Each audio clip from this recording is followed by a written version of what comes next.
Καλησπέρα σε όλους. Καλώς ήρθατε στον απολαυστικά αγωνιώδη κόσμο της αστυνομικής λογοτεχνίας και το σύμπαν του πιο πολύ διαβασμένου Ευρωπαίου εκπροσώπου της, του Jo Nesbo. Ονομάζομαι Δημήτρης Καραθάνος. Θα ήθελα να ξεκινήσω απευθύνοντας ευχαριστίες στις εκδόσεις Μεταίχμιο, που μας σύστησαν το έργο του συγγραφέα πριν από 13 χρόνια, εγκαινιάζοντας μια άλλο ένα και πιο συναρπαστική αναγνωστική σχέση, καθώς επίσης και στη Helexpo και το Βιβλιοπωλείου Κωνσταντινίδης για τη διοργάνωση και τη φιλοξενία αυτής της εκδήλωσης. Χωρίς επιπλέον καθυστέρηση, ας υποδεχτούμε το πρόσωπο που όλοι περιμένουμε. Jo Nesbo, καλώς ήρθες.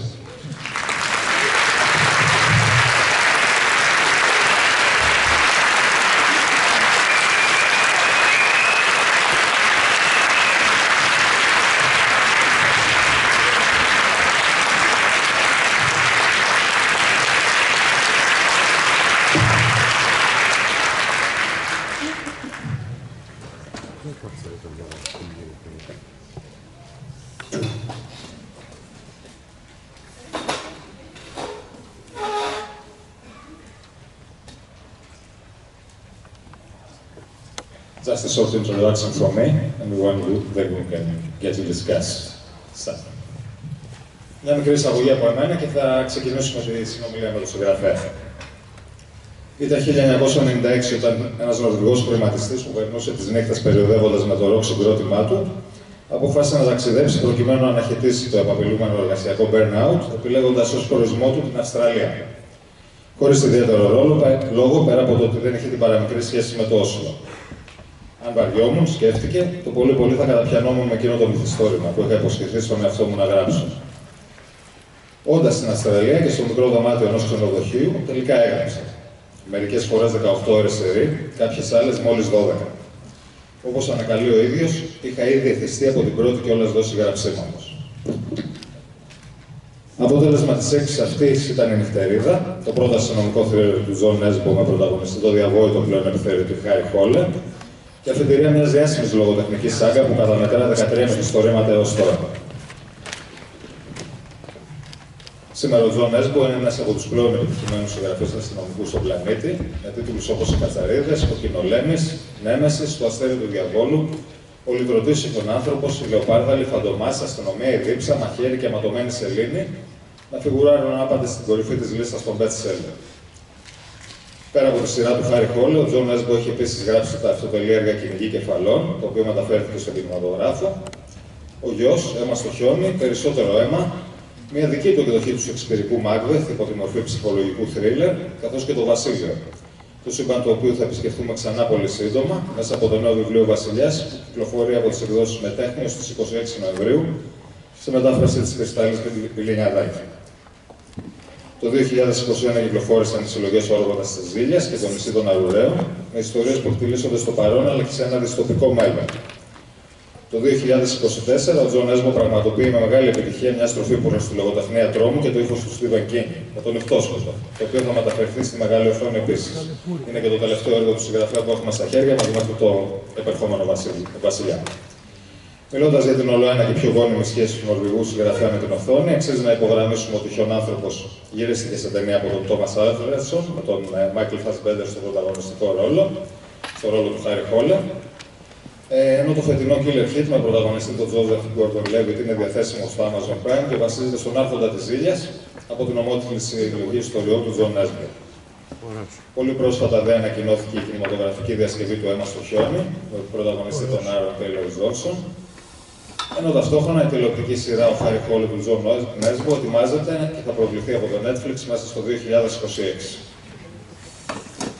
Τα βιβλία του Jo Nesbo ξεπερνούν σε πωλήσεις στα 60 εκατομμύρια αντίτυπα παγκοσμίως και εκδίδονται σε περισσότερες από 50 χώρες. Όλα αυτά από έναν αστήρευτο συγγραφέα που δηλώνει πως πάντα γράφω για τα ίδια θέματα. Για την αγάπη, το έγκλημα, την πίστη, την απληστία, την ηθική, τη λαγνία και το φόβο του θανάτου. Αυτά από μένα. Θα συνομιλήσουμε τώρα με τον συγγραφέα. Απλά πριν ξεκινήσουμε, ευελπιστώ να έχω την κατανόησή σας για οποιοδήποτε γλωσσικό λύστημα μπορεί να προκύψει, διότι κάνω ο ίδιος και τη μετάφραση, ώστε να διευκολυνθεί λίγο η ροή αυτή που έχουμε να κάνουμε, να μην υπάρχουν πολλοί μεσολαβητές αναμεταξύ μας. Ερωτώ στα αγγλικά, απαντά ο συγγραφέας, Σας μεταφράζω απευθείας.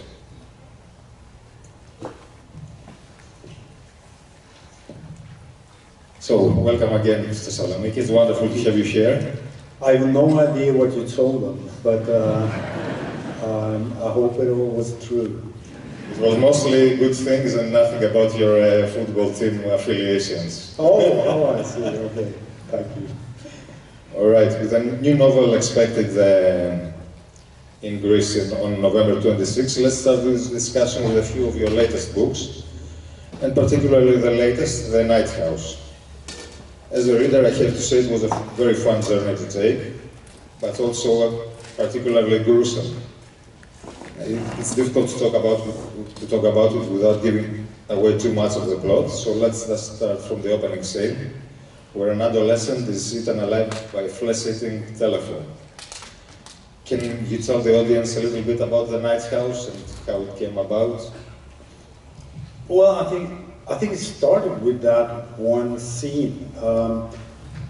When I was a kid, a friend of mine and we made a prank call from his house, and I was on the phone, and we just, found the name in the phone book and we called the number, and it was a man who took the phone, and his voice was so scary that I just immediately hung up. And that night I had nightmares about this man at the other end of the phone, and that was mainly the starting point for this story. It started out as a sort of a horror story. Two friends, or they're not even friends, but they're classmates, and they go into a phone booth and they find a name, they call him, and the one guy, Richard, who is actually the main character of the story, but who is also a bully, so he's presented as a bully at the start of the story. So you have no idea that this is the guy I'm trying to persuade you to start to like and sympathize with as the story goes on. But he pushes this smaller boy to make the prank call, and they get to this guy on the phone, and his name is Emu. And he starts talking to him, that little boy, and he's told what to say. He says, "This is the devil calling, are you ready to die?" And then we don't get to hear the answer, but Richard only see his classmate go all pale and start stammering. And then he looks really afraid, and he tries to rip the phone away from his ear, but the phone is stuck to his ear. And then he can see that there's blood running from his ear, and he realizes that the phone has started eating on his friend's ear. And he keeps eating his whole hand and his arm, and he can hear, the sound of bone being crushed as it eats its way past the elbow up to his shoulder, and he's trying to pull his friend away from the phone booth, but it's impossible. And the phone is making this slurping sound, like that, and he starts eating on his head, and after a while, well, his friend is basically gone, and it's just, the phone is just dangling there, dripping a few drops of blood, and that's it. And I just love that scene. And so my first suggestion for a title for the novel was The Flesh-Eating Telephone. I really love the title also, but nobody else, I don't know about you guys, whether you like the title, but in hindsight, I still think that should have been the title for that novel. But I thought it sounded too funny in a way. And I thought, okay, I can see there's a funny side to meat-eating telephone, but it's also quite gruesome, and it sets the tone for the story. It ended up being The Night House, but it's still really. I think that if you read the first 10 pages and you get to read about the meat-eating telephone, and you still like the book, you should keep on going. But if you really hate the book after those 15 pages, you can just stop there and then. What do you think? Which title is the best? The Night House? The Night House? The meat-eating telephone? Yeah, I knew it should have gone with that. Το ερώτημα προς τον συγγραφέα ήταν δεδομένο ότι περιμένουμε ένα καινούριο βιβλίο, όπως σας ανέφερα και νωρίτερα, το Βασιλιά στις 26 Νοεμβρίου. Ας κάνουμε μια αναδρομή στα τελευταία του έργα και κυρίως αυτά που ήρθαν πιο πρόσφατα στα χέρια μας. Πλέον πρόσφατο είναι το Νυχτόσπιτο και η δική μου αναφορά ήταν ότι ήταν ένα πολύ απολαυστικό και αρκετά αλλιώτικο βιβλίο. Είναι στη λογοτεχνία τρόμου πάρα πολύ κοντά. Και ζήτησα από τον συγγραφέα να μου πει έτσι, να μας πει πολύ συνοπτικά την ιστορία πίσω από το βιβλίο. Όπως ανέφερε ο ίδιος ο Τζο Νέσμπο, η αρχική σκηνή είναι ένα από τα συνηθισμένα πειράγματα τα τηλεφωνικά που κάναμε και εμείς παλιότερα μικροί, που παίρναμε τηλέφωνα στην τύχη και το κλείναμε. Έτσι, εδώ και στην περίπτωσή μας, δύο φίλοι καλούν έναν άγνωστο αριθμό.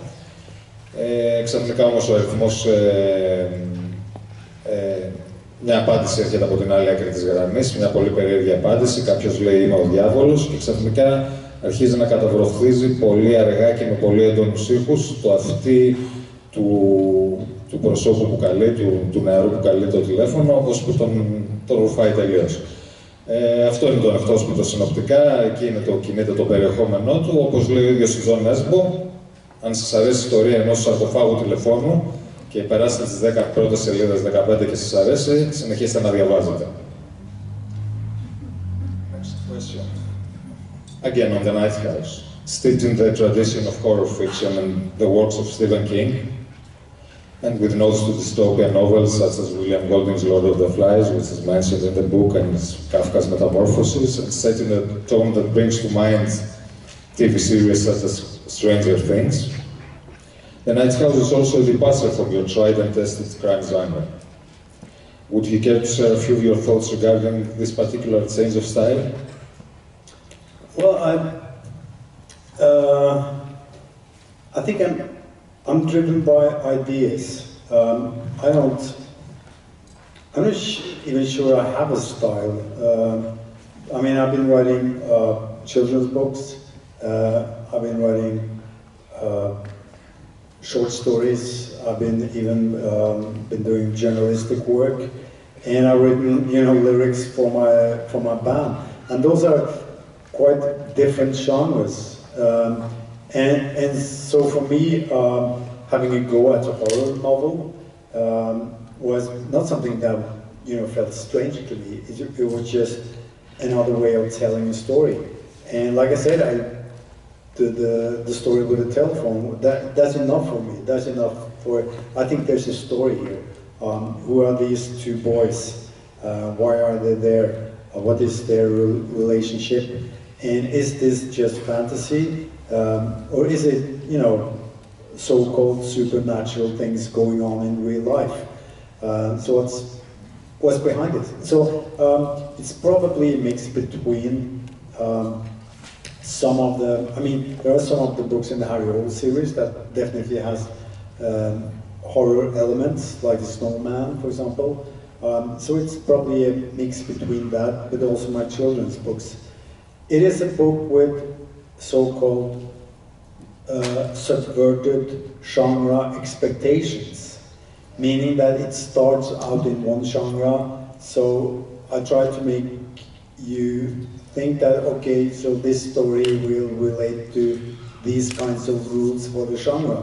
But then I will break at least 2 times, I will break the rules and the borders for those genre and get into something else. So in a way, it's I would say it's a bit experimental in that way.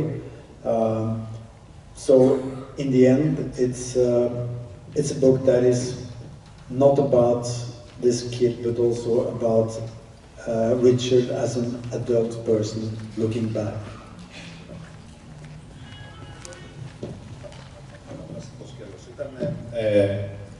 Το Νυχτόσπιτο είναι αρκετά διαφορετικό από τα περισσότερα βιβλία που έχει κυκλοφορήσει ο Τζο Νέσβο, υπό την έννοια ότι είναι ουσιαστικά ένα βιβλίο που σε πολύ μεγάλο βαθμό λειτουργεί μέσα στο ύφος του Στίβεν Κίνγκ και στη λογοτεχνία τρόμου. Γίνονται και κάποιες αναφορές μέσα σε δυστοπικά μυθιστορήματα στον Άρχοντα των Μυγών, στη μεταμόρφωση του Κάφκα. Εν πάση περιπτώσει, είναι αρκετά αλλιώτικο από τα όσα μας έχει συνηθίσει ο Τζο Νέσβο έως τώρα. Και το ερώτημα ήταν ποιος ήταν ο λόγος που τον όθησε να φύγει από το ύφος που ακολουθεί ως τώρα και από το αστυνομικό μυθιστόρημα. Ο ίδιος αναφέρει ότι έτσι κι αλλιώς δεν θα θεωρούσε τον εαυτό του ένα συγγραφέα που έχει ένα αποκρισταλωμένο στυλ αυστηρά μέσα στο οποίο, ένα πλαίσιο στο οποίο δουλεύει, γράφει παιδικά βιβλία, φτιάχνει υλικό, γράφει διηγήματα, μικρότερες ιστορίες, γράφει υλικό για το συγκρότημά του. Εν πάση περιπτώσει, είναι πολύ ευρύτερο το πεδίο από το να τον περιορίσουμε μόνο σε ένα αστυνομικό. Η ίδια ιδέα του τηλεφώνου, η αρχική σκηνή, ήταν αρκετά δυνατή ώστε να τον κεντρήσει, να εξερευνήσει αυτή την ιστορία και να την μετουσιώσει σε ένα ολόκληρο βιβλίο. Και θα το έλεγε ο ίδιος περίπου έτσι ένα λογοτεχνία τρόμου με μια μικρή πινελιά αλλιώτικη, σε ένα πιο πειραματικό επίπεδο, ότι αρκετοί κανόνες της λογοτεχνίας τρόμου καταρρίπτονται μέσα στον ανοιχτό σπίτι. I've mentioned Stranger Things earlier, and to me the analogy makes sense in one particular way, using the clichés of 80s horror stories and making it fun and exciting all over again. Did that thought cross your mind when you were writing The Night House? Yeah, definitely. I think that this is a crime novel, but it draws more on the genre of the horror movie than of the horror novel. You mentioned Stephen King, and of course, he's an influence. But I also think, the horror movies of John Carpenter, or which a movie that is also mentioned in the book is Night of the Living Dead. So the old B movies or drive-in movies. Those are definitely an inspiration for the book. Εδώ το ερώτημα που τέθηκε, επιστρέψαμε λίγο σε μια ατμόσφαιρα της τηλεοπτικής σειράς Stranger Things που αποπνέει το βιβλίο, και αν ενδιαφερόταν ο συγγραφέας να δώσει αυτό το ύφος, δηλαδή να χρησιμοποιήσει τα κλισέ των ταινιών τρόμου, ιδίως της δεκαετίας του 80, με ένα δημιουργικό τρόπο να τα μετουσιώσει έτσι σε κάτι πιο εντυπωσιακό που να αντιλεί ωστόσο από αυτό το είδος. Ο ίδιος ο Τζο Νέσμπο μας λέει ότι πράγματι περισσότερο ίσως και από τη λογοτεχνία τρόμου, οι ταινίες τρόμου και ειδικά τα B-movies της δεκαετίας του 80, όπως τα φιλμ του Τζον Κάρπεντερ ή η νύχτα των ζωντανών νεκρών του Τζον Ρομέρο, αποτέλεσαν έμπνευση για το βιβλίο, όπως και ο Στίβεν Κίνγκ, τον οποίο προαναφέραμε νωρίτερα. Perhaps I'm returning to the same question. I'm not entirely sure, so interact me if it's all the same to you. But The Night House is different, an entirely different challenge compared to your literary canon, and perhaps even your writing method, because crime fiction is very much about setting traps, solving riddles, and connecting dots, whereas the horror genre asks the reader to put his faith in the author and participate in the unthinkable, if not outrageous at times, in case of a fly-setting telephone. How challenging has it been as a process, and did you enjoy it? I find the most enjoyable part of writing the story is when before it's finished in your head, when you're still creating the elements of the story. It was interesting. I just a few weeks ago I had the privilege of having dinner with one of my favorite film directors, David Fincher. And I was surprised. I of course asked him. I mean, the director of movies like Seven and Fight Club, and I asked him, about his process, and he told me that, much to my surprise, that when you get to the actual shooting of the movie, he finds that is terrible. He hates that. What he really likes is the planning of the movie, and then afterwards editing the movie. And I can, to a certain extent, I can relate to that. That, you know, the best part is when you're planning the book, when you're half awake in your bed at 5 o'clock in the morning, and you have all these ideas running and spinning through your head, and you're putting them together, and you know that, okay, I have a story, I have a great story. At that particular moment, the story is perfect. And then you're going to start writing it, and from that point, it starts going downhill. Because it's as if you can never quite realize what's in your head at 5 o'clock in the morning. To create that magic is almost impossible. It's a little bit the same as a musician. I'd say I'm a very mediocre musician. I'm an okay songwriter. And my problem is that the music I hear in my head when I'm making music is always better than the music I'm actually able to play. I feel that as a writer, I get closer to my ideas, but it's still, I can never reach that state of perfection that the story at least feels like it is when you're half awake in bed. Η κουβέντα εδώ ήρθε στο σκέλος του ποιες είναι οι διαφορές ανάμεσα στις προκλήσεις που αντιμετωπίζει ένας συγγραφέας όταν μετακινείται από το γνώριμο ύφος του. Δηλαδή, το αστυνομικό μυθιστόρημα σε μεγάλο βαθμό έχει να κάνει με την επίλυση γρίφων, με στις παγίδες των αναγνώσεων τις οποίες καλείται να επιλύσει, με το να ενώνει τελείες μέχρι να φτάσει σε ένα τελικό αποτέλεσμα. Ενώ η λογοτεχνία τρόμου σε μεγάλο βαθμό σου ζητά να δώσει την εμπιστοσύνη στον συγγραφέα και να ακολουθήσει ένα μονοπάτι το οποίο συχνά είναι οριακά μη πιστευτό. Ποιες είναι οι προκλήσεις που αντιμετώπισε. Ο ίδιος ο Jo Nesbo μας είπε ότι το καλύτερο σημείο στο να σχεδιάζει οποιοδήποτε μυθιστόρημα, είτε πρόκειται για αστυνομικό είτε για ιστορία τρόμου, είναι το διάστημα πριν ολοκληρωθεί το μυθιστόρημα και κυρίως όταν το σχεδιάζει.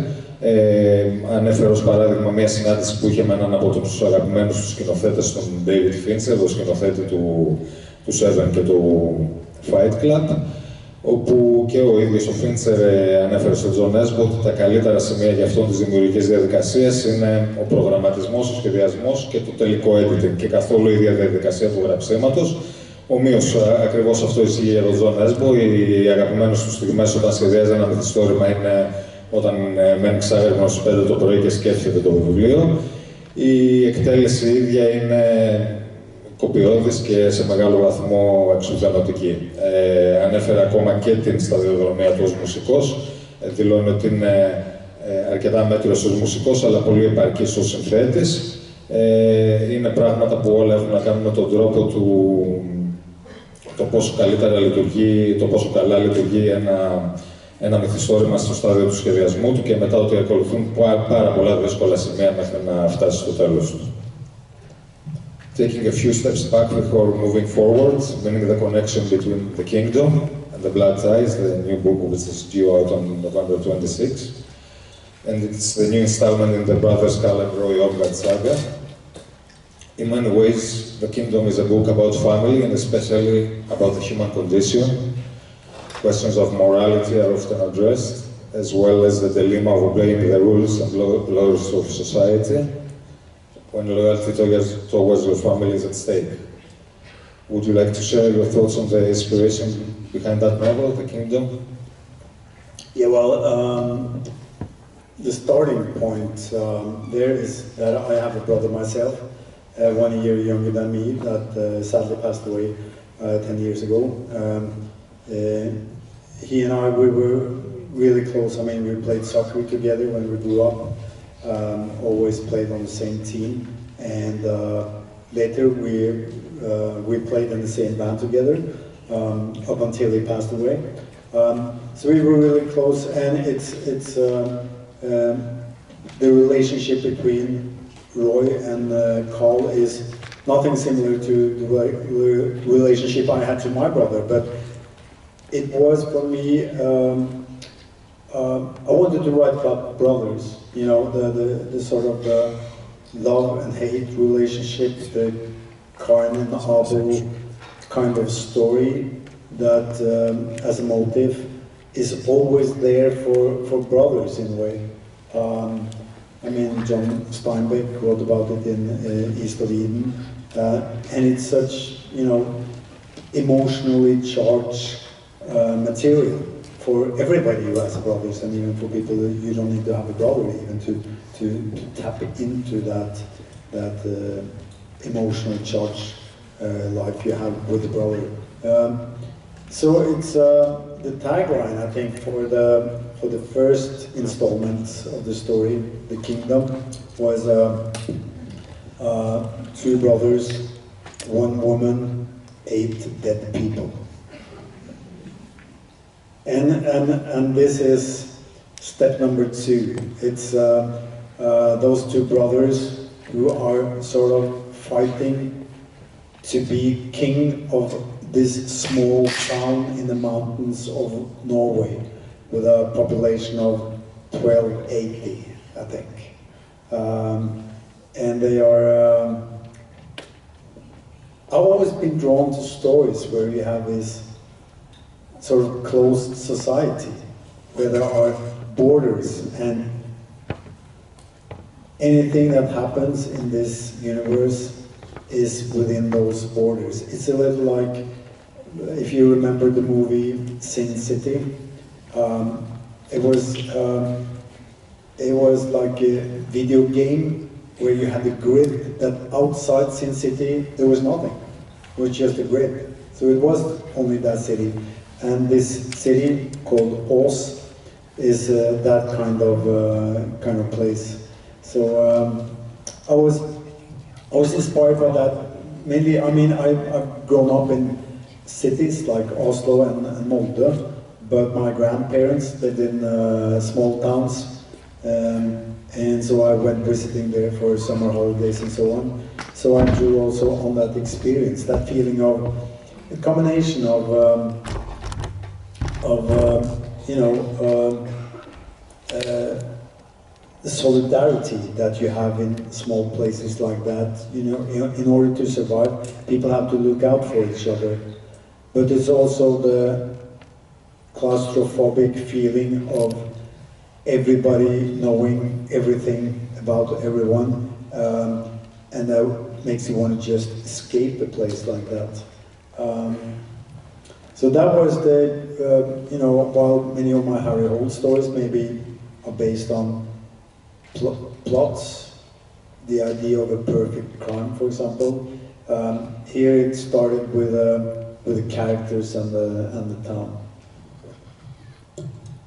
Όπως αναφέραμε και νωρίτερα, ο Βασιλιάς είναι το νέο βιβλίο του Jo Nesbo που θα κυκλοφορήσει στις 26 Νοεμβρίου από τις εκδόσεων Μεταίχμιο. Είναι το δεύτερο βιβλίο της σειράς των αδερφών Ρόι και Καρλ Όπγκαρτ που γνωρίσαμε μέσα από το Βασίλειο. Είναι ένα βιβλίο, το Βασίλειο, το οποίο τουλάχιστον εδώ έχουμε διαβάσει. Είναι ένα βιβλίο που έχει να κάνει με τη σχέση 2 αδελφών.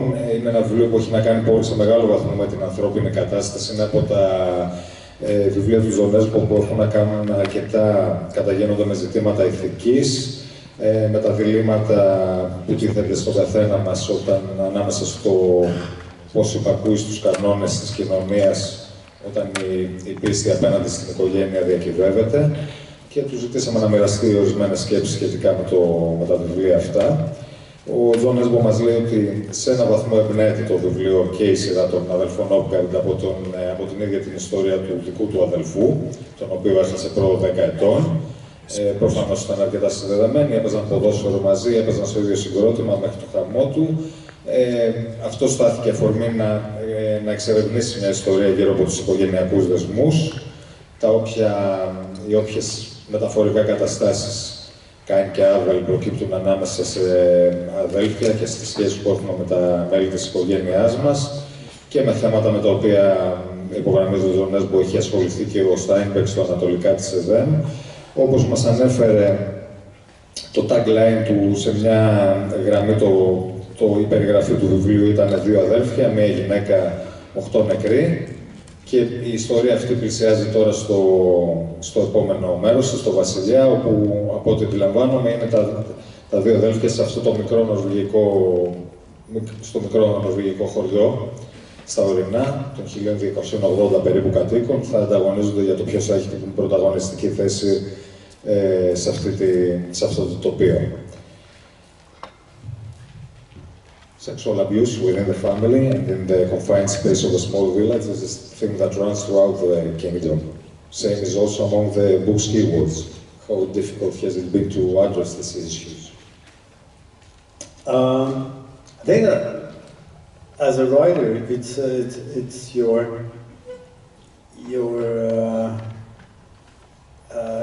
job and maybe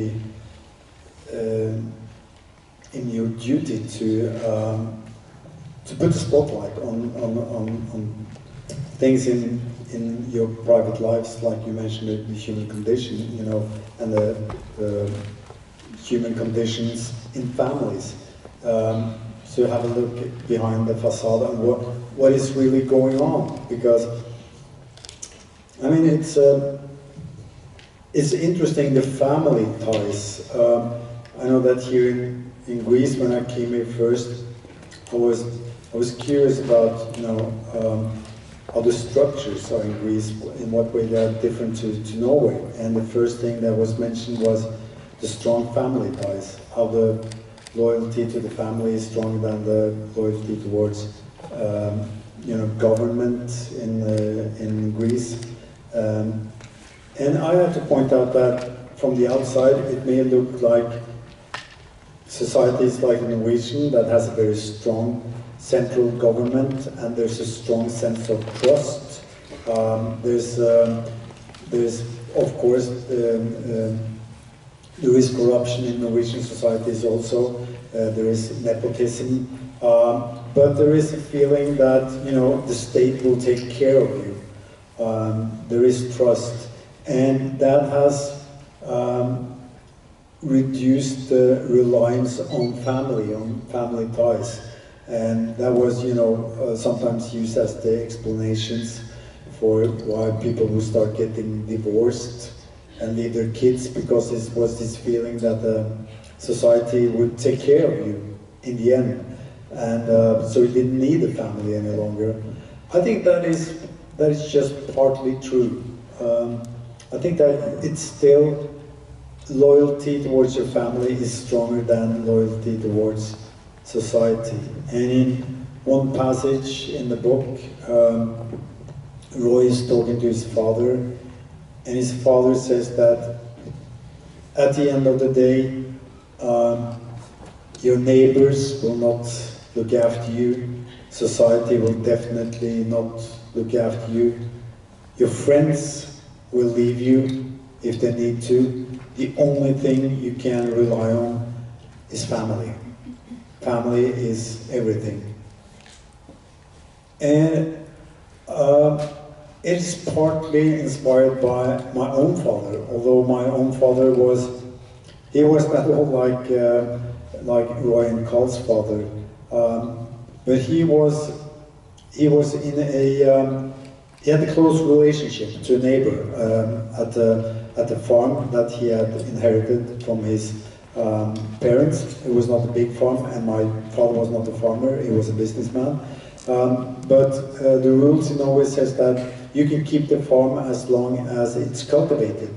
So you have to rent it out to your neighbor, and they can cultivate your farm, and there's also a fixed price of how much you take for that, which is not much. And if you haven't taken over, or if they have used your farm for more than 10 years, they can take it over more or less for free. The agreement with my father's friend was that he could use my father's farm, he didn't have to pay anything, but that he wouldn't use that rule in the law to take over the farm. But that is what he actually did in the end. And my father was furious with this. I was in my teens, and my father was a very calm, fair person. And he told me this, and I said, yeah, but Dad, he's just, you know, following the rules. The law says that after 10 years, if you haven't done anything to the farm, he can take over the farm. And my father, I can remember my father looking at me, and he was this very rational guy. And he told me that, you know, you are right. What you're saying morally and legally is right. But this is a question of family. And if you disagree with me, you disagree with your family. And you don't do that. You agree with your family, even when your family is wrong. And for me, that was a lesson. I never heard my father talk like that before. But I looked at him and seeing him, you know, sort of putting forward this totally, I thought at the time, emotional argument. I realized that he's probably right. At the end of the day, we are emotional creatures where loyalty is more important than laws.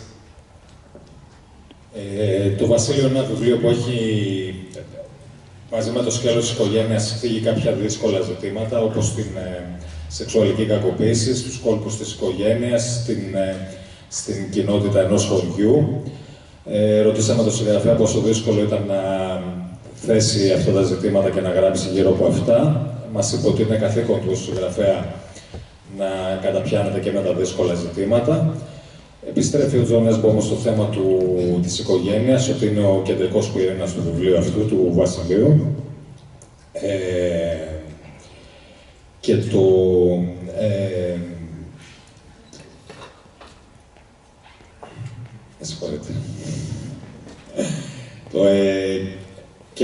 η οικογένεια, αλλά και το περίβλημα το ίδιο του τι μπορεί να κρύβεται σε μια μικρή κοινότητα, σε ένα χωριό όπως αυτό που μας περιγράφει το χωριό το Νορβηγικό, για το οποίο διαβάζουμε στο Βασίλειο. Εν πολλής, η οικογένεια πάνω από την κοινωνία είναι αυτό που προκύπτει τουλάχιστον μέσα στην προβληματική του βιβλίου. Ο ίδιος ο Τζο Νέσμπο μας είπε ότι στις πρώτες του επισκέψεις στην Ελλάδα προσπάθησε να μάθει πώς λειτουργεί η δική μας η κοινωνία, πώς λειτουργούν εδώ οι οικογενειακοί και κοινωνικοί δεσμοί μεταξύ μας. Του θύμισε σε ένα βαθμό το τι γίνεται και στην ίδια την Νορβηγία, όπου ό,τι αντιλαμβάνομαι υπάρχει μεγάλη πίεση στο κοινωνικό κράτος, ότι το κράτος θα φροντίσει τον πολίτη, και ότι αυτό έφτασε σε ένα σημείο σε μεγάλο βαθμό να υποκαθιστά τον ρόλο που παίζει η οικογένεια. Γεγονός όμως το οποίο έχει και διάφορες παγίδες, πολλά διαζύγια, πολλές οικογένειες κατέληξαν να διαλύονται λόγω αυτού του πράγματος. Εν πάση περιπτώσει, αυτό που προτείνει το Βασίλειο, αυτό που βλέπουμε στο Βασίλειο και αυτό που προκύπτει και μέσα από την ίδια την προσωπική του ζωή του Τζο Νέσμπο, γιατί μας λέει ότι και ο ίδιος ο πατέρας του είχε μια φάρμα στην Νορβηγία, παρότι δεν ήταν γεωργός, ήταν επιχειρηματίας στο επάγγελμα, την έδωσε σε έναν φίλο του και τελικά λόγω των νόμων εκεί των νορβηγικών, αν η χρήση ενός αγροκτήματος επί 10 χρόνια δεν γίνει από εσένα, μπορεί να το χάσεις. Ο παπάς του Τζο Νέσμπο έχασε την φάρμα του εξαιτίας αυτού του τρίκτου νομικού και ξανά μας γυρίζει σε αυτό το θέμα ότι η οικογένεια είναι πάνω από την κοινωνία και είναι ένα σημείο που αναφέρεται και στα δάφια του βιβλίου όταν συνομιλεί ο Ρόι, ο μεγάλος αδελφός με τον πατέρα του, του λέει ξεχασέ τα όλα, όχι φίλοι, όχι κοινωνία, όχι κράτος, όχι τίποτα, αυτό που προκύπτει είναι η οικογένεια. On a lighter note, I found it very fitting that the music of J.J.K. is the soundtrack to the book, especially given the rural environment. And something about the laid-back structure of the great American songwriter's compositions adds so much to the book's atmosphere. Do you enjoy giving the reader something to listen to whilst navigating through your writing? Do you enjoy giving the reader something to listen to? I think that's one of the perks as a writer, is to, you know, you can put in stuff there about popular culture that you really just want to address, like in the Harry Hole books. I can put it in the mouth of Harry that Mel Gibson's Braveheart is the worst movie ever to win an Oscar for best movie. And so you can also promote music that you like. And J.J. Cale it's not like he's my favorite artist, but I truly enjoy his music. And like you said, he's just the right artist for Roy and the atmosphere of this town. Little Norwegian redneck.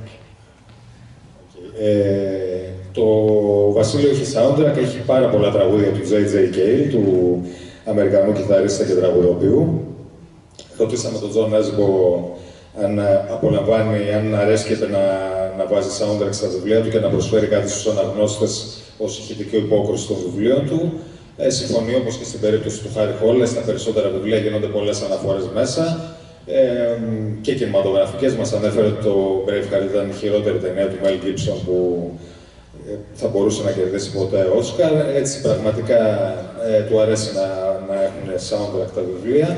Χωρίς να είναι ο αγαπημένος του συνθέτης ο J.J. Cale, απολαμβάνει να τον ακούει και πραγματικά τέριαζε πολύ κάτι στην ύπατρο και στην ατμόσφαιρα και στο χαλαρό ρυθμό των τραγουδιών του J.J. Cale. Έτσι είχε ένα πολύ καλό συνδυασμό μέσα στο βιβλίο. Given that you have a very successful series with the Harry Hole series, what does a standalone novel such as The Night House or The Kingdom allow you to do? It's not like the Harry Hole stories doesn't give me freedom to do whatever I like in them also, but I think I mean, your question sort of suggests that there's less freedom when writing the Harry Hole stories, and it isn't really, but I think it's the standalone books, of course, you don't have to think about consequences, what happened before and what is going to happen afterwards. But then again, if I mentioned the 5, 6 o'clock in the morning in bed, if the ideas that came to me all would be Harry Hole ideas, I would be writing only Harry Hole stories, and I'd be fine with that. But it so happens that I have one boss, and that's the idea. So if I wake up and I have this idea and I realize that, okay, I love to see where I can go with this idea, and I can see that it's not a Harry Hole story, then I have to take it elsewhere. But there are, of course, certain stories where you want to stay within the boundaries of genres. I mean, I love genres. That's why I want to use the horror movie genre. That's why I use in Harry Hole, I use the hard-boiled detective story genre for all that it's worth. And even as a songwriter, I mean, my songs tend to be 3.5 minutes long and have 3 verses and a refrain with 2 guitars, drums, and a bass guitar. I mean, it's been done before, to put it that way. And for me, I'm in many ways more creative when I have those boundaries within which to express myself. And I think it also makes for easier communication with your readers, because we have an understanding. As long as we hear the first chord of a pop song, you understand what this is all about. And so we sort of start we speak the same language. You can decode what I'm doing. But I think that, especially with Night House, then, that is more, like I said, experimental. There I'm going to greet you at the door and invite you in, and you may think that you know what we're up for this evening, but there will be twists and turns when you will get some surprises. And I'm of course challenging you to come along for the ride. So there it's more tricky in a way. I feel more with the Night House, I have to sort of manipulate you into following me. with Blood Ties and the Kingdom and the Harry Hole series, it's more straightforward. But it doesn't mean that I feel less freedom doing that. Like I said, for me, genres they are freedom. Το ερώτημα ήταν αν βρίσκει κάποιο άλλου είδους ελευθερία ο Jo Nesbo όταν γράφει βιβλία εκτός της σειράς του Harry Hole. Ο ίδιος απαντά ότι δεν νιώθει κάποιο περιορισμό γράφοντας τη σειρά των βιβλίων του Harry Hole. Δεν γράφει τα αυτοτελή μυθιστορήματα απλά για να ξεφύγει από τον χαρακτήρα και να μπορέσει να αποκτήσει έναν άλλο βαθμό ελευθερίας. Όπως πολύ δηλωτικά αναφέρει, έχει μόνο ένα αφεντικό, είναι η ιδέα γύρω από ένα βιβλίο, και αυτός είναι και ο λόγος που που εμπνέει τη δημιουργία των αυτοτελών βιβλίων. Αρέσει και το ίδιος μας λέει στα όρια του μυθιστορηματικού είδους, είτε πρόκειται για αστυνομικό είτε για τρόμο, υπάρχει ελευθερία μέσα στα όρια και μάλιστα επικαλείται και την σταδιοδρομία του ως μουσικού. Μας αναφέρει ότι το συγκρότημά του έχει 2 κουπλέ και ένα ρεφρέν, 2 κιθάρες, μπάσο και τύμπανα, χωρίς τίποτα επιπλέον, ήδη από την πρώτη στροφή ξέρεις τι θα γίνει. Η ελευθερία πολύ συχνά έγκυται μέσα στα ίδια τα όρια μέσα στα ίδια τα όρια που θέτει ένα μυθιστορηματικό είδος. A large part of your work is being adapted. I'm sorry. And επανέρχομαι στον εκτόσπιτο, το επικαλέστηκε ξανά ο Jo Nesbo, που πάλι εδώ μας θέτει ένα δόλωμα. Υπάρχει και εδώ ένα μυθιστορηματικό είδος, τη λογοτεχνία τρόμου. Σε προσκαλεί ο συγγραφέας μέσα σε αυτό το εκτόσπιτο και σε αυτό που νομίζω ότι διαβάζεις, αλλά υπάρχουν μέσα κάποιες μικρές διακυμάνσεις, κάποιες βαριάντες που ξεφεύγουν από τα όρια του είδους αυτού. A large part of your work is being adapted to the screen, with latest offerings including the Killer Heat, Bloody the Snow, The Night's House is being adapted to the screen, as well as the Harry Hole TV series, which is due on 2026 on Netflix, if I'm not mistaken. Do you enjoy being involved with these projects, or are they merely a distraction? Well, Killer Heat, which is based on a short story, actually a story from Kalimnos. I had nothing to do with that. I just wrote a short story and they wanted to adapt it. And I haven't seen the movie, I've seen just a small part of it, but I understand that it's quite different from the short story. I'm fine with that. Blood on Snow, I wrote the script, the first draft of the script, and now Kari Fukunaga, the director that made, I think maybe the last James Bond film, and also, but more importantly, he made the first season of True Detective. So yeah, he's great. So I was a really pleasure to work with him. So I'm looking forward to see how that ends up. Like all these projects, you never know whether it's going to happen. So I never anticipate anything before they phone me and say that they have started shooting. Up until then, it's more likely that it, for some reason, will get cancelled. What will not be cancelled is the TV series for Netflix we're working on now, Harry Hole series.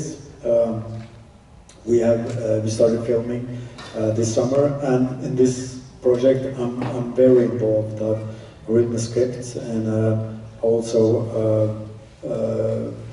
working as a so-called showrunner. So if this TV series doesn't turn out to be okay, then I'm to blame. and I like, it's working with movies. It's like the opposite of working with writing novels. I mean, writing novels, you have full control. You are the director, you are the producer, you have all the money in the world, and you play all the main parts. Well, in a movie, it's the writing itself is much more technical, and of course, the cliche is that writing novels is about words, and making movies is about pictures. You have to show everything in pictures. And that is true. As a novelist, I have to get used to, you know, reducing the amount of dialogue and rely on the pictures telling the story. But it's a lot of other things also. I mean, you have a lot of creative people, the actors and the director, the photographer, and they are bringing their talent to the story. And in a perfect world, with a perfect showrunner, I will welcome all these contributions to the work, but I don't. To a certain extent I do, but I guess being a novelist for so long, I've become this control freak, you know, and I won't let anybody's idea but my own, you know, be filmed. I'm gradually learning to appreciate other people's creativity and ideas. So bit by bit, I'm getting a bit more relaxed in the role as a showrunner, and it's a reason why I wanted to work with the people I'm working with right now. So especially the director, Øystein Carlsen, who was the man behind, I don't know if you've seen the TV series Exit, but he's a very talented guy. And we're both very much into the same kind of movies, same kind of music. So it's a delight to work with these people. But like I said, if it's bad, it's my fault. And if it's a success, then it's Øystein's credit. Περάσαμε λίγο στο σκέλος των τηλεοπτικών και κινηματογραφικών μεταφορών του έργου του Jo Nesbo. Πολλά πράγματα γίνονται ταυτόχρονα αυτό το διάστημα. Έχει ήδη βγει η ταινία το Killer Hit, το οποίο βασίζεται στον Άρχοντα της Ζήλιας, μια μικρή ιστορία που βρίσκεται στο ομότιτλο βιβλίο και εκτιλήσεται στην Κάλυμνο. Το Αίμα στο χιόνι επίσης ετοιμάζεται. Επίσης το Νυχτόσπιτο γίνεται και αυτό ταινία. Και φυσικά το μεγαλύτερο project όλων, τη τηλεοπτική σειρά των περιπετειών του Χάρι Χόλε, η οποία θα προβληθεί στο Netflix. Ρωτήσαμε τον Jo Nesbo να μας πει δύο πράγματα για το ποια είναι η σχέση του, πόσο εμπλέκεται σε όλα αυτά τα project και πόσο ενδιαφέροντα τα βρίσκει. Από ό,τι μας αναφέρει, το Αίμα στο χιόνι, ο Άρχοντας της Ζήλιας, παύλα Killer Hit, είναι μια ταινία με την οποία δεν είχε πολύ μεγάλη εμπλοκή. Στο Αίμα στο χιόνι είχε αρκετά μεγάλη συμμετοχή και φαίνεται ότι θα είναι και μια πολύ ενδιαφέρουσα δουλειά. Θα γυριστεί από τον άνθρωπο που βρισκόταν πίσω από την πρώτη σεζόν του True Detective. Αυτό που πραγματικά μας λέει και ο ίδιος ο Jo Nesbo είναι το μεγάλο στοίχημα τώρα και αυτό που τον ενδιαφέρει είναι η σειρά του Χάρι Χόλε. Αυτό έχει πολύ μεγάλη συμμετοχή και ο ίδιος. Εδώ περνάει στο να μας πει δύο λόγια για το πόσο διαφορετική είναι η διαδικασία του να συμμετάσχει στην παραγωγή μιας ταινίας, μιας τηλεοπτικής σειράς. Όταν γράφεις ένα βιβλίο, είσαι ένα κινηματογραφικό στούντιο μόνος σου, είσαι ο παραγωγός, ο σεναριογράφος, ο ηθοποιός έχεις όσα χρήματα θέλεις να ξοδέψεις νοερά. Ενώ στο σινεμά και στην τηλεόραση πρέπει να συνεργαστείς με πάρα πολλούς ανθρώπους. Εν πάση περιπτώσει, φαίνεται πολύ αισιόδοξο για την πορεία που θα έχει η τηλεοπτική σειρά για τον Χόλε στο Netflix. Και όπως μας λέει, αν πάει άσχημα, μάλλον θα πιστωθεί όλη την αποτυχία, αλλά αν πετύχει θα είναι κάτι που θα το καρποθούν όλοι μαζί συμμετάσχοντες. As my time approaches to the end, could we roll back to a point earlier in your life and how your writing career came about? You played football at a high level, you've been a musician, you worked in finance, and then I understand the first Harry Hole novel was commissioned originally as a kind of true memoir for your career in a band. Would you mind taking us back to how this all began for you? Yeah, well, I was in my early 30s, and we had been, my band, we had I mean, we started out as a really bad band. We played at this small club in Oslo. Actually, they didn't have live music there, but we knew the owner of the bar, so we persuaded him that he would let us play there as a band. There wasn't even a stage; we were just on the floor playing there. and he wouldn't pay us anything. We would even get free drinks. So we were, you know, we were basically just regular paying customers. We just happened to play music while we were there, and it was so bad. It was so bad that what we did to have people come back was we would change the name of the band every time we played it. Then after having done that for a year, we actually got a little better, and people started asking for us. They asked Jon, you know, are those guys going to play here next week? And so that became the name of the band, Those Guys. We had then, it was a record company that showed up, or actually two records company, suddenly, because we had written a couple of songs and they really liked it. And so we were offered to have a record contract. And we were a bit reluctant because we were just my brother and me and some friends from the same city. We were just having fun. But then we said, okay, if they want to have a record, they can have a record. So we had made a couple of records, and one of them was suddenly this big success. So, you know, just from being this really small band, suddenly we were touring the country.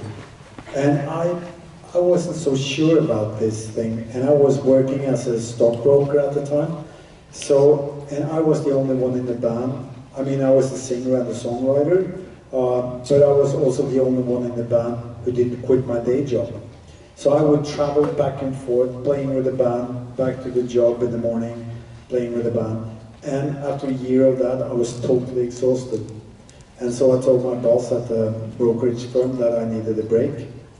And I told my band that I was burnt out, that I didn't want to go touring any longer. And so I was going with a friend to Australia for a couple of months. There was a girl who worked at the publishing house that I knew a little. She liked the lyrics, my band's lyrics, so she asked me if I could write something, preferably about the band, you know, the band on the road or something. But I told her the golden rule, that what happens on the road stays on the road. And so, but I said that I might write something else for you. And so I went to Australia. My friend, he was there, he was just traveling with me for the first 2 weeks, then he had to go back to work. And I stayed in Australia. And I mean, I had this idea of a crime novel and of a main character that I started thinking about on the plane down to Sydney. And when my friend went back home, I started writing full-time about this character that I called Harry Holt, and I was traveling to Australia. He was staying in the same place as I stayed in Sydney. And so for the next weeks, I was traveling around in Sydney and in Australia, and I'm not sure whether Harry followed in my footsteps or I followed in Harry's footsteps. Anyways, when I came back, I had more or less the first version of the first Harry Holt novel, The Bat, and I sent it to the publishing house. I used a pseudonym because I was a singer in the band, so I didn't want them to, you know, find an excuse to publish a really bad book because I was a singer in the band.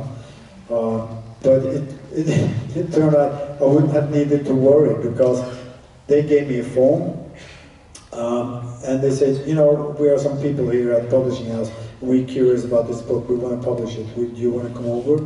And I went over there, and they said that, okay, so we understand that this name on the script is not your real name, it's a pseudonym. Why do you use a pseudonym? And I said, well, because I'm the singer in Those Guys. And it turned out nobody had heard about Those Guys, or me, so I didn't really need to worry, but that was the start of my writing career. Yeah. Ρωτήσαμε τον Jo Nesbo να μας πει δύο λόγια για την απαρχή της καριέρας του και εδώ μάθαμε να πω αρκετά ενδιαφέροντα πράγματα για το συγκρότημά του, πώς οι νέοι σε ένα κλαμπ στο Όσλο ουσιαστικά επέβαλαν αυτούς να γίνουν η μπάντα του μαγαζιού. Πήγαιναν στο μαγαζί, σύχναζαν, ζητούσαν να παίζουν, δεν υπήρχε σκηνή, έπαιζαν σχεδόν στο πάτωμα. Ακόμη και τα ποτά τους πλήρωναν, σιγά σιγά τους συνήθισαν. Έγιναν ακόμα και οι ίδιοι θαμώνες άρχισαν να ζητούν να βλέπουν το συγκρότημα. Μέχρι και δισκογραφικό συμβόλαιο τους προσφέρθηκε. Το συγκρότημα το ρώτησαν πότε θα παίξουν αυτοί οι τύποι. Το αυτοί οι τύποι έγινε το όνομα του συγκροτήματος, Those Guys. Υπήρξε μια αρκετά καλή πορεία εκεί με αυτό το συγκρότημα στο Όσλο. Ο Τζο Νέσμπο ήταν ο μοναδικός από το μουσικό σχήμα, ο οποίος συνέχισε να διατηρεί την κανονική του δουλειά εντός εισαγωγικών, δηλαδή ήταν χρηματιστής. Παράλληλα ήταν συνθέτης και τραγουδιστής του συγκροτήματος. Όταν έφτασε λίγο σε ένα οριακό επίπεδο κούρασης, έκανε ένα ταξίδι στην Αυστραλία. Πριν το ταξίδι στην Αυστραλία, μια γνωριμία του σε εκδοτικό οίκο του ζήτησε να γράψει κάτι που να σχετίζεται με την ζωή του στο συγκρότημα. Ο Jo Nesbo απάντησε με ένα πολύ γνωστό όρο κλισέ ότι ό,τι γίνεται στον δρόμο μένει στον δρόμο. Θα σου γράψω κάτι άλλο στη θέση του. Αυτό που έγραψε στη θέση του ήταν η περιπέτεια του Χάρι Χόλε, ενός αστυνομικού που βρίσκεται ενός επιθεωρητή που ταξιδεύει στην Αυστραλία. Ο Jo Nesbo είναι στην Αυστραλία, ταξιδεύει σε αυτά τα μονοπάτια του Χάρι Χόλε. Γίνεται αυτή η ιστορία, γίνεται η νυχτερίδα, το πρώτο αστυνομικό με τον Χάρι Χόλε και κάπου εδώ φτάνουμε στο σήμερα. Μάλιστα μας αναφέρει ότι αρχικά φοβόταν μήπως διακυβεύεται η φήμη του ως ροκ μουσικού και δεν έβαζε ούτε καν το πραγματικό του όνομα στο μυθιστόρημα, αλλά όπως ξέρουμε όλα αυτά ανήκουν στο παρελθόν και πλέον είναι ο πλέον επιτυχημένος συγγραφέας αστυνομικού στην Ευρώπη. 2.5 decades after this episode of With a Bite in Australia, what keeps you up at night today, these days? For instance, I myself have spent a disproportionate amount of time worrying about the American election, to the point I could have written a novel myself and had the talent. Do you go about worrying about the future too much, or rather taking life as it comes? Yeah, I worry about the future. I've always worried about the future. I think that it's a combination. For me personally, it's a combination between. I'm in these times when people are so pessimistic about the future. I'm probably one of the few people who are quite optimistic about the future, but not in the short term. Definitely not for the next 4 years. But I think long term, if you look at history, we're on the right track. I think civilization is on the right track. Of course, we have to deal with problems like the climate crisis and the increasing population of the world. But I think that if you look at the history of the last 100 or 200 years, we are, statistically, we are killing each other to a lesser and lesser degree. There are fewer percentage of the population being killed by other people now than there was, 200 years ago. And this is a trend. I mean, this is a trend, and I mean, there are always the sad stories about, civilization. But I mean, if you look at a few things, for example, the fact that humanity at some point in quite recent history decided that slavery, and there's many thousand years tradition of having slaves.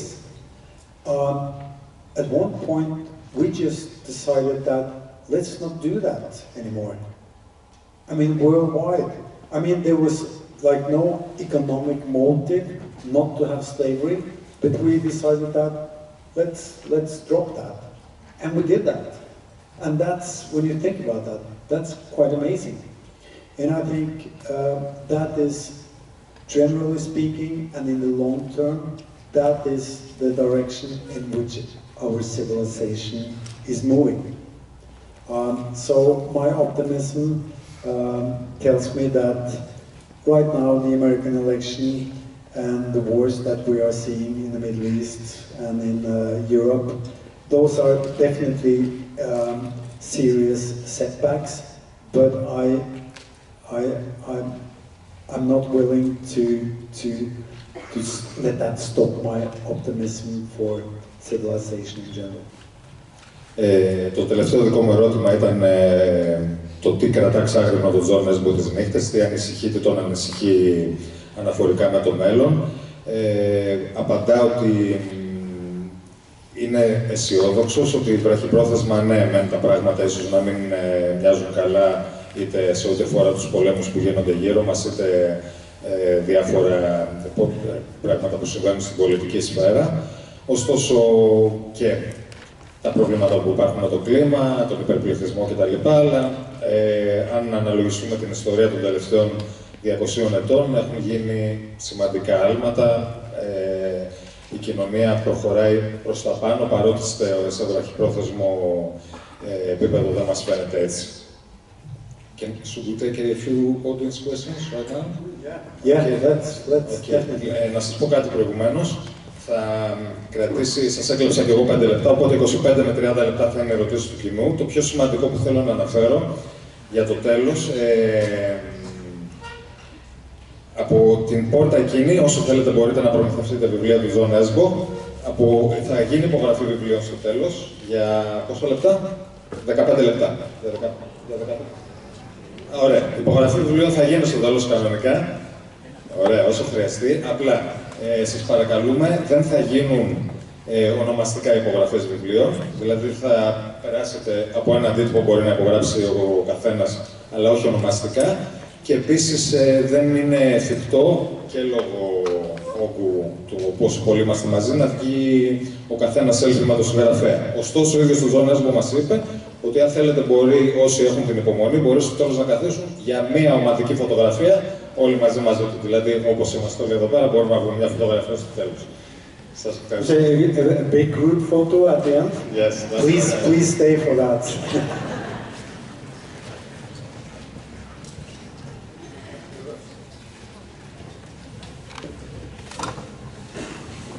Καλησπέρα, ονομάζομαι Σωτήρης Φιλιώτης και είμαι ο μεταφραστής του Βασιλείου. Θα ήθελα πρώτα να κάνω την ερώτηση, δεν ξέρω αν θα ήθελατε να κάνω την ερώτηση πρώτα στα ελληνικά, αλλά να πω δύο κουβέντες στον Jo Nesbo. Αν θέλετε μπορείτε να το πείτε στα αγγλικά, θα τα πείτε στα νορβηγικά. Θα πω κάτι στα νορβηγικά, την ερώτηση θα την πω στα ελληνικά, μετά στα αγγλικά και μετά θα μεταφράσω στην απάντηση. Σας ευχαριστούμε για την εξαιρετική δουλειά σας. Εγώ σας ευχαριστώ. God kväll, Jo Nesbo. Jag heter Sotiris Filiotis och jag är översättaren din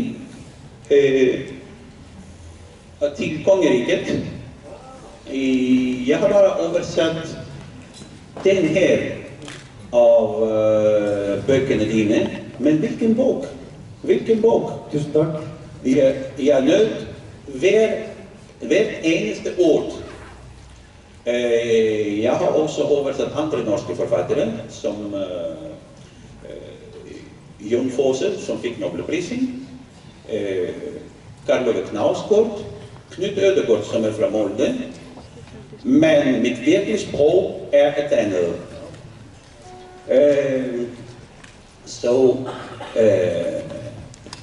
I will now I change over to English.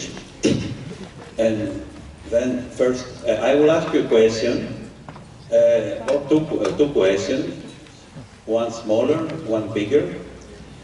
And then I will tell them also in Greek, so for the audience. Since I wanted to ask you something about the people you describe in Kongeriket, in the kingdom. They are very, very, very vivid.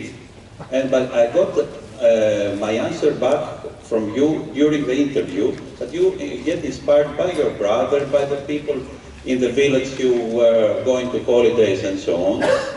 So I got my answer. So since I heard that you get inspired by people you know, one of my questions is Harry Potter based on a person you also know? This is the one question. And the second question is, I know, or many people know that in Scandinavia, in Denmark, in Norway, in Sweden, and other countries, Scandinavian countries, the artists, the writers, people of culture and so on, they get aid from the state, grants and so on. And you have been not only a writer, you have been a musician, you have a writer, songwriter, you have been all around Kunstner artist.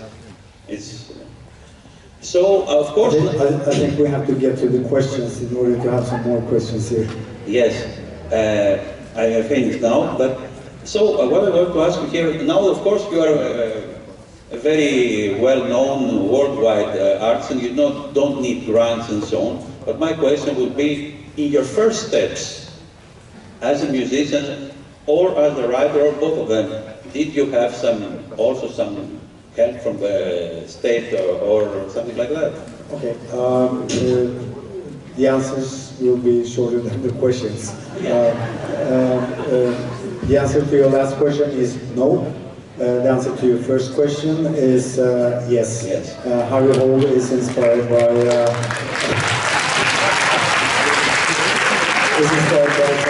something I know. Yeah.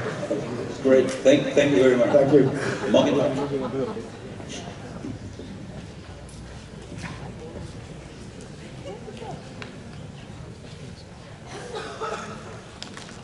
Good evening. First of all, I'd like to thank you for some really scintillating storytelling, and to say that you're a goddamn genius. And I'd like to ask you, you've created some really dark characters, you know, with some really sort of like twisted, disturbed, sick puppies. Where do you draw inspiration from?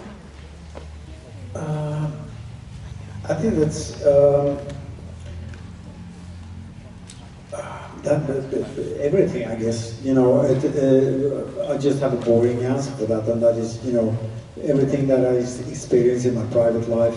You know, from reading, from watching TV. I watched too little TV, by the way. I realized that some years ago. I was asked, what do you wish you spend? What should you spend more time doing? And I realized that's watching TV. I don't watch enough TV because I get. When I was younger, I watched a lot of TV, and lots of my stories actually came from TV. Not that I was, you know, copying what was on TV, but it was just a meditation of watching something just in front of you, and you think that, oh, this story sucks. I know I could make this story better, and then just, you know, watching something and your head starts spinning, trying to improve the story you're watching. Yeah, so I don't know. It could be the inspiration for a book. Could be anything. It could be the title. For example, The Snowman. It was simply the title. That was, you know, it was a friend of mine who was making the movie, and he informed me and said that we are making a movie here. And we have a brainstorm trying to come up with a title. With some young people who are coming to a deserted ski resort, and they start getting killed one by one. So again, a typical horror story. Do you have a title for that? And I said, yeah. How about The Snowman? And he said, yeah. Well, that's a good title, but there's no snowman in the story. And I said, I think the title is so good that you should consider having a snowman in the story. He said, thank you. And then I started thinking about just the title, The Snowman, you know, what comes to mind. And yeah, that was the start for that story. So, in short, it could be anything. Thank you.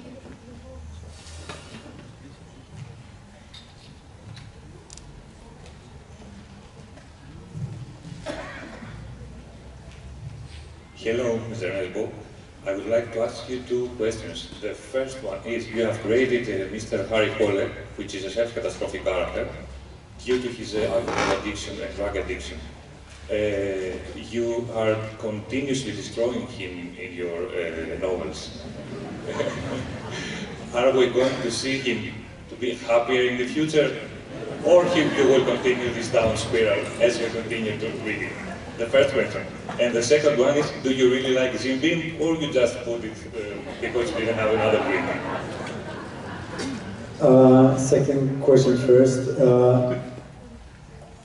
I quite like Jim Beam up to a point at the end of the tour with a band, and where I had a nasty encounter with Jim Beam, to put it that way. And since that day, I haven't tasted Jim Beam again. Your first question. What was the first question? If you will keep destroying Harry If I Potter will keep destroying, well, you know, it's. I would put it this way, that the near future for Harry looks bleak. After that, it's going a bit worse. But after that, it's going straight to hell. There will be, you know, I think that Harry, he lives in he's a character in the genre of the crime novel, of course, but he's also in the Greek tradition of the tragedy, of course. So there is a certain, as a writer, it's not like I put him through these ordeals and this torture because I like to see him suffer.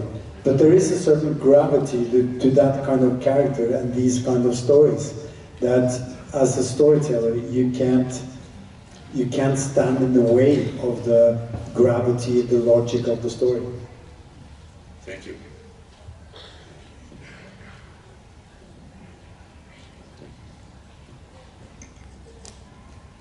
Hello? Okay. Hi. I just wanted to ask, you've sent Harry Potter to some other countries other than Norway, Thailand and Australia, countries with hot climate. So will you ever send him to Greece? And if you send him to Greece, maybe for retirement, for happiness, like that guy said, if you send him to Greece, you always, as I've read in your books, you do your research in every country. What would be the points, let's say, the characteristics of Greece that you would put in a crime book for Harry Potter? I'm not sure if that You know, great hospitality, great sense of humor, great food, awful bureaucracy. Also, a very small question, are you planning something with David Fincher? No, nothing specific, no.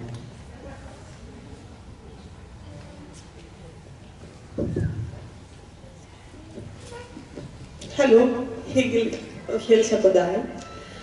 I would like to ask you that every child, when he's young, he's saying that I would like to become a singer or a football player.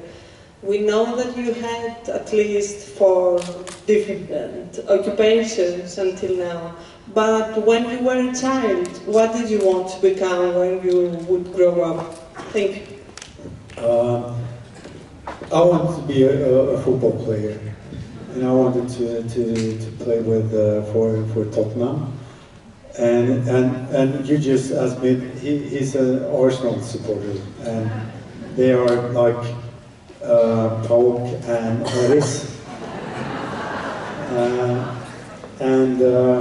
You know, it was. And you asked me just before we went on stage. You talked about there's maybe one of the best players on Arsenal, maybe the best player is Martin Ødegaard, and he asked me about him, and I said that when we get on stage, maybe I have a story for you about Arsenal. Now, the story is simply that I live in Oslo. I had this really nice apartment that I like. A few months ago, they started building an apartment next door to me, a really nice apartment. And I was considering buying the apartment because I could just put a door in the wall and I would have this really great apartment in Oslo. Sadly, I learned a week ago that the apartment had already been sold to a Norwegian guy who works abroad because he just got married and his girlfriend, his wife, is pregnant, and his name is Martin Ødegaard, who is now going to be my neighbor, which is nice. Which was not the answer to your question, though.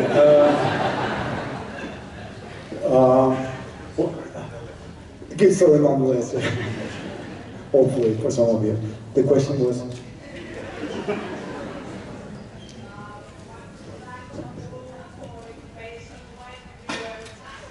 Yeah, I want to play for Tottenham, so I did answer the question. Yeah, okay.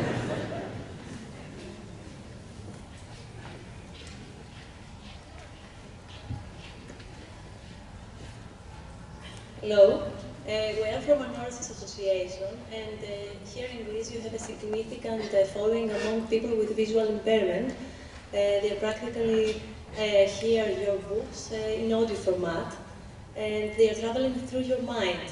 So they are asking if you have been to all these places you are writing for, and secondly, they're practically begging you to have a picture with them for their association. Of course, yeah, definitely. Yeah, I've been to all the places that I described. It was only Prague, actually. I wrote a few chapters from the city of Prague, and I hadn't been there. So it was, I was a bit worried because it might be different from what I had written. So I traveled to Prague, but after I had written the chapter, just to check, and I think it was basically okay. But I think that there's a certain, I mean, you can do all the research in the world, but if you haven't been there, there's a certain vibe to places. There's a certain atmosphere that you don't get from, you know, pictures or research. You just have to be there and breathe the air of those places. There are all these tiny bits and pieces of information that you get. And it's the same with research in general. You can use the internet and you can read, but the real information you get is to talk to people, to interview people. And I remember, for example, doing research for the Redbreast, which is partly about Norwegians joining the Germans during World War II and fighting in the trenches in Russia.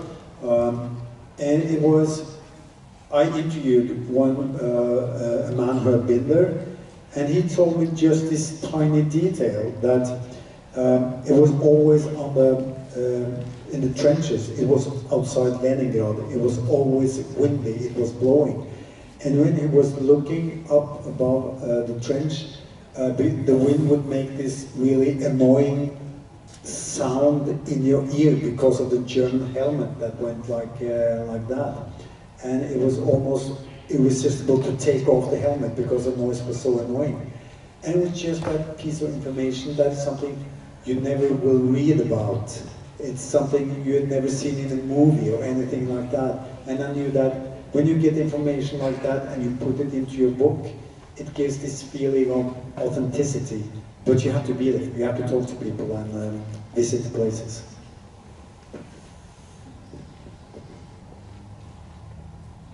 Good evening. Through your books, we get a lot of information about Norway, also another city, Bergen. If we would like to follow Harry Waller's steps and get to Oslo, other real places like the police headquarters or the bar that Harry Waller visits, that we could also visit, have they become more famous? And is also Oslo your birthplace? Oslo is my birthplace, and most of the places, not all of the places in our novels are actual places. Definitely Skrøder, the restaurant where he hangs out. It's still there. It's for sale right now.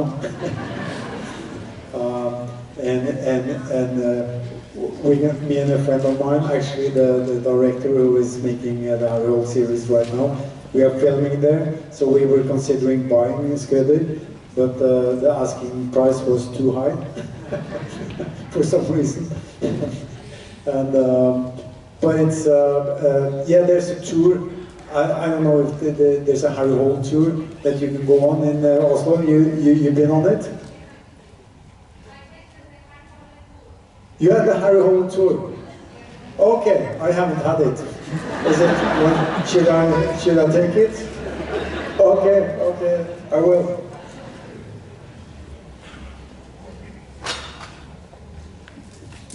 Hello, Mr. Nesbo. Right here. First of all, thank you so much for all your books and all your stories. They're amazing so far, everything I've read. And to get to the question, I would like to ask you, as a writer myself, because I have to plan books and have to get through a specific, have to plan my books a bit more. Do you plan your books from start to finish? Do you plan everything? And what research do you do, and how long does it take you? Thank you. Well, I think that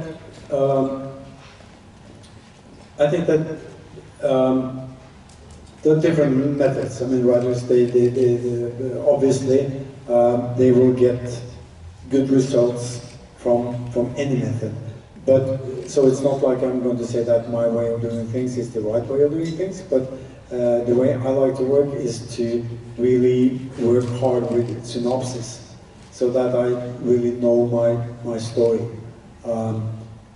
It gives me the same feeling that I think my family had when we would gather for Christmas holidays, and all my relatives, uncles and aunts, they were great storytellers, and they would tell the stories, but there were no new stories. It was only the old stories being retold, but hopefully told even better than last year. And I like to have that feeling myself, that when I start writing chapter 1, I'm not creating a story. I'm retelling a story that is already there, that I know it so well, so I can have sort of the confidence to say, come sit closer, because I have this great story to tell you. I like that, but it doesn't mean that I never deviate from my initial plan. But I think, in my experience, for me, it's better to have a plan and deviate from the plan to not having a plan at all. Να σας πω σε αυτό το σημείο ότι ήταν η τελευταία ερώτηση. Από ό,τι κατάλαβα τις ερωταπαντήσεις, όλοι μιλάτε καλύτερα αγγλικά από μένα. Θα είχαμε κερδίσει πολύ περισσότερο χρόνο να μεταφράζω και να μεταφράζω. Ευελπιστώ ότι η πολύ ενδιαφέρουσα εκδήλωση και η μεγάλη συμμετοχή που είχε θα εμπνεύσει τον συγγραφέα να μας επισκεφθεί ξανά. Όπως σας είπα, ένα αντίτυπο υπογράφουμε σε αυτή την πλευρά και όποιοι θέλουν περιμένουν για την ομαδική φωτογραφία. Thank you very much indeed. Thank you everybody for coming out. Thank you.